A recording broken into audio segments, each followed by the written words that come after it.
ನಮಸ್ಕಾರ.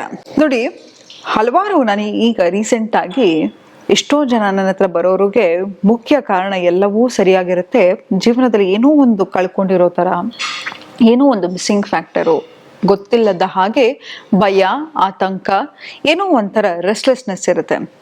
ಇದಕ್ಕೆ ಮೂಲ ಕಾರಣ ಏನಪ್ಪಾ ಅಂತ ಹೇಳಿದ್ರೆ, ನಿಮ್ಮ ಕೈಯಲ್ಲಿರ್ತಕ್ಕಂಥ ಫೋನು ಒಂದು, ತದನಂತರ ಇನ್ನೊಂದು ಮೋಸ್ಟ್ ಇಂಪ್ಯಾಕ್ಟ್ಫುಲ್ ಏನಪ್ಪಾ ಅಂತ ಹೇಳಿದ್ರೆ ನಿಮ್ಮ ನಿದ್ರೆ.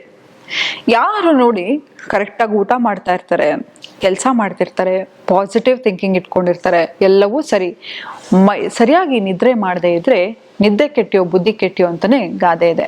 ಆದರೆ ನಿಮ್ಗೆ ಗೊತ್ತಾ, ನಾವು ಡೆಲ್ಟಾ ಸ್ಟೇಟಿಗೆ ಹೋಗಿ ನಿದ್ರೆ ಮಾಡದೆ ಮಾತ್ರ ಎಷ್ಟೋ ಸತಿ ಬೆಳಗ್ಗೆ ಎದ್ದಾಗ ಫ್ರೆಶ್ ಆಗಿರ್ತೀವಿ. ಆದರೆ ಈಗೇನು ಮಾಡ್ತೀವಿ, ಮಲ್ಗಕ್ಕಿಂತ ಮುಂಚೆ ಯಾವುದಾದ್ರೂ ಒಂದು ಹಾರರ್ ಮೂವಿ ನೋಡ್ತೀವಿ, ಇಲ್ಲ ಕ್ರೈಮ್ ಥ್ರಿಲ್ಲರ್ ನೋಡ್ತೀವಿ, ಗೊತ್ತಿಲ್ಲದ ಹಾಗೆ ಪದೇ ಪದೇ ಹೋಗಿ ಬಾಗ್ಲನ್ನ ಚೆಕ್ ಮಾಡೋದು, ಮಾಡಿದ ಕೆಲಸನೇ ರಿಪಿಟೇಟಿವ್ ಆಗಿ ಮಾಡ್ತಾ ಇರೋದು, ಇಲ್ಲ ಅಂತ ಹೇಳಿದ್ರೆ ಸೆಲ್ಫ್ ಡೌಟು, ಏನೋ ಒಂಥರ ಗೊತ್ತಿಲ್ಲದ ಭಯ. ಯಾಕಂತ ಹೇಳಿದ್ರೆ ನಾವು ಏನನ್ನ ಕನ್ಸ್ಯೂಮ್ ಮಾಡ್ತೀವಿ ಅಲ್ವಾ, ನಮ್ಮ ಫೋನಲ್ಲಾಗಿರ್ಬೋದು, ಟಿ ವಿಲಾಗಿರ್ಬೋದು, ಫ್ರೆಂಡ್ಸ್ ಹತ್ರ ಮಾತಾಡೋದಾಗಿರ್ಬಹುದು.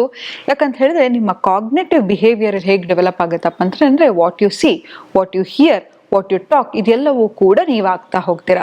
ಸೊ ಇಂಥದಕ್ಕೆಲ್ಲ ಸಬ್ಜೆಕ್ಟ್ ಮಾಡ್ಕೊಂಡಾಗ ನಿಮ್ಗೆ ಒಳ್ಳೆ ನಿದ್ರೆ ಬರುತ್ತೆ ಅಂತ ಇಲ್ಲ, ಗ್ಯಾರಂಟಿ ಇಲ್ಲ.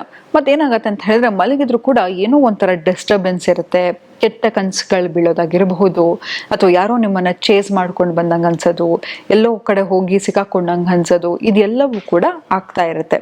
ಆದರೆ ಇದೆಲ್ಲವೂ ಕೂಡ ಒಂದು ಮಾನಸಿಕ ಕಾಯಿಲೆಗೆ ನಿಮ್ಮನ್ನ ತುತ್ತು ಮಾಡ್ತಾ ಇರುತ್ತೆ. ಗೊತ್ತಿಲ್ಲದ ಹಾಗೆ ಸ್ಟ್ರೆಸ್ ಅನ್ನೋದು ನಾರ್ಮಲ್ ಅಂತ ಅನ್ಕೋಬೇಡಿ. ಇದೆಲ್ಲವೂ ಕೂಡ ಸ್ಟ್ರೆಸ್ ಆಗಿರ್ಬೋದು, ಆಂಗ್ಸೈಟಿ ಆಗಿರಬಹುದು, ಪ್ಯಾನಿಕ್ ಅಟ್ಯಾಕ್ ಆಗಿರ್ಬೋದು, ಇದೆಲ್ಲವೂ ಕೂಡ ನಿಮ್ಮ ದೇಹಕ್ಕೆ ಫಾರಿನ್ ಸಬ್ಸ್ಟೆನ್ಸ್ ಇದ್ದ ಹಾಗೆ. ಆದರೆ ಒಳ್ಳೆ ನಿದ್ರೆ ಹೇಗೆ ಮಾಡೋದು ಅಂತ ಹೇಳಿದ್ರೆ, ಮಲ್ಗಕ್ಕಿಂತ ಮುಂಚೆ 1 ಅವರ್, ನೀವು ಎಷ್ಟೊತ್ತು ಬೆಳಗ್ಗೆ 24 ಗಂಟೆ ಮೊಬೈಲನ್ನು ಉಪಯೋಗಿಸ್ತಾನೆ ಇರ್ತೀರ, ಹಾಗಾದ್ಮೇಲೆ ಅಟ್ಲೀಸ್ಟ್ ಮಲ್ಗಕ್ಕಿಂತ ಒಂದು 8 ಅವರ್ 9 ಅವರ್ ನಿಮ್ಗೆ ಅಂತ ಇಟ್ಕೊಳ್ಳಿ.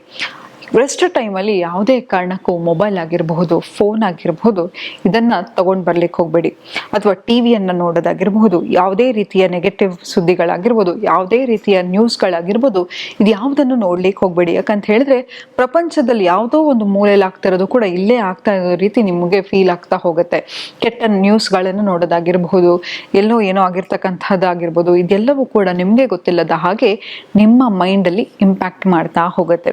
ನಂತರ ಮಲ್ಗಕ್ಕಿಂತ ಮುಂಚೆ ಏನ್ ಮಾಡಿ, ಒಂದು ಸಣ್ಣ ಆಕ್ಟಿವಿಟಿಯನ್ನ ಮಾಡೋದಾಗಿರ್ಬಹುದು, ನಿಮ್ಮ ಸ್ಕಿನ್ ರೆಜ್ಯೂಮ್ ಮಾಡೋದಾಗಿರ್ಬೋದು, ಮುಖಕ್ಕೆ ಒಂದು ಲೋಷನ್ ಹಾಕೋದಾಗಿರ್ಬೋದು, ಬಾಡಿ ಲೋಷನ್ ಹಾಕೋದಾಗಿರ್ಬೋದು, ಸ್ನಾನವನ್ನ ಮಾಡೋದಾಗಿರ್ಬಹುದು. ಎಷ್ಟೋ ಸತಿ ನೋಡಿ, ನೀವು ಇಡೀ ಆಚೆ ಹೋಗಿ ದಂಡು ಬಂದಿರ್ತೀರಾ, ಮನೆಗೆ ಬಂದ ತಕ್ಷಣ ಒಂದು ಹಿಡಿ ಉಪ್ಪನ್ನ ತಗೊಂಡು ಆ ಬಕೆಟ್ ಒಳಗಡೆ ಹಾಕಿ ಆ ನೀರಿನ ಸ್ನಾನ ಮಾಡಿ ನೋಡಿ, ಎಷ್ಟೋ ನಿಮ್ಮ ಬಾಡಿಗೆ ರಿಲೀಫ್ ಅಂತ ಅನ್ಸುತ್ತೆ. ಎಷ್ಟು ಉಪ್ಪಿಗೆ ನಿಮ್ಮ ಬಾಡಿಲಿ ಇರ್ತಕ್ಕಂಥ, ನಿಮ್ಮ ಆರದಲ್ಲಿ ಇರ್ತಕ್ಕಂಥ ನೆಗೆಟಿವಿಟಿಯನ್ನ ತೆಗೆಯೋ ಶಕ್ತಿ ಇರುತ್ತೆ. ಅದೇ ನಂತರ ಏನ್ ಮಾಡಿ ಅಂತ ಹೇಳಿದ್ರೆ, ಮಲಗಕ್ಕಿಂತ ಮುಂಚೆ ಭಗವಂತನಿಗೆ ಥ್ಯಾಂಕ್ಸ್ ಹೇಳಿ. ಯಾರೋ ಬಂದು ನಿಮಗೆ ಇವತ್ತೊಂದು ಕಾಫಿ ಕೊಟ್ರೋ, ಅಥವಾ ಮಾತಾಡ್ಸಿದ್ರೋ, ಒಂದು ಒಳ್ಳೆ ವಿಷಯವನ್ನ ಹೇಳಿದ್ರೋ, ಯಾವ ವಿಷಯಕ್ಕೆ ನೀವು ಗ್ರೇಟ್ಫುಲ್ ಆಗಿದ್ದೀರಾ ಅಂತ ಪ್ರತಿದಿನ ಅದನ್ನ ಲಿಸ್ಟ್ ಮಾಡ್ತಾ ಹೋಗಿ.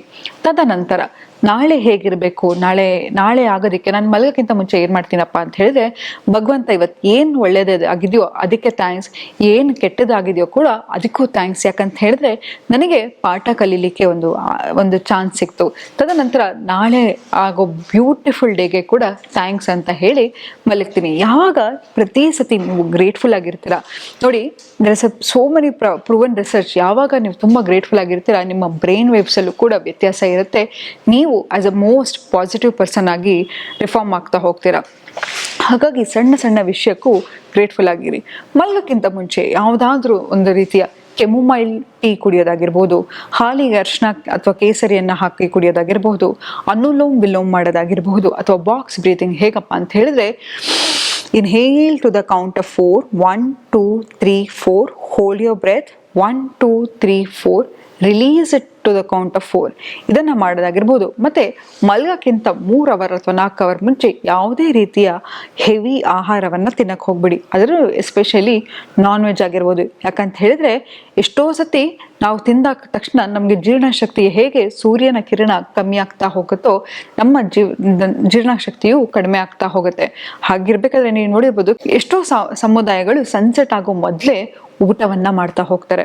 ಯಾಕಂತ ಹೇಳಿದ್ರೆ ಯಾವಾಗ್ಲೂ ಅಷ್ಟೇ, ನಾವು ಯಾವಾಗ ಸೂರ್ಯ ಇರ್ತಾನೋ ಅಥವಾ ಸಂಜೆ ಒಂದು 6 ಗಂಟೆ 7 ಗಂಟೆ ಒಳಗಡೆ ಊಟ ಮಾಡಿದಷ್ಟು ನಮ್ಮ ಜೀರ್ಣ ಶಕ್ತಿ ಕೂಡ ಪವರ್ಫುಲ್ ಆಗಿರುತ್ತೆ. ಸೂರ್ಯಾಸ್ತ ಆಗ್ತಿದ್ದ ಹಾಗೆ ನಮ್ಮ ದೇಹದಲ್ಲೂ ಕೂಡ ಶಕ್ತಿ ಇರಲ್ಲ, ಹಾಗಾಗಿ ನಾವು ನಿದ್ದೆ ಮಾಡಲಿಕ್ಕೆ ಶುರು ಮಾಡ್ತೀವಿ. ಹಾಗಿದ್ಮೇಲೆ ನಿಮ್ಮ ಆಹಾರಗಳನ್ನಷ್ಟೇ ಕೂಡ ಮಲಗಕ್ಕಿಂತ ಮುಂಚೆ 4 ಅವರ್ ಮುಂಚೆ ತಿಂದು ಮಲಗಿ. ಮತ್ತೆ ಮಲಗಕ್ಕಿಂತ ಮುಂಚೆ ಹೆಚ್ಚಾಗಿ ನೀರು ಕುಡಿಯೋದಂದ್ರೆ ಪದೇ ಪದೇ ಟಾಯ್ಲೆಟಿಗೆ ಹೋಗೋಣ ಅನ್ಸುತ್ತೆ, ಸ್ಲೀಪ್ ಡಿಸ್ಟರ್ಬ್ ಆಗ್ತಾ ಹೋಗುತ್ತೆ. ಯಾವಾಗ ನಿದ್ದೆ ಬರದೇ ಇರುತ್ತೋ ನಮ್ಮ ಜೀವನದಲ್ಲಿ ಏನು ಸರಿಗಿಲ್ವೋ ಅಲ್ಲಿಗೆ ನಮ್ಮ ತಲೆ ಹೋಗ್ತಾ ಹೋಗುತ್ತೆ, ಬ್ರೈನ್ ಇನ್ನೂ ಎಚ್ಚರ ಆಗ್ತಾ ಹೋಗುತ್ತೆ. ಈ ಥರ ಕೆಲವು ಅಭ್ಯಾಸಗಳನ್ನು ಮಾಡ್ಕೋತಾ ಬನ್ನಿ.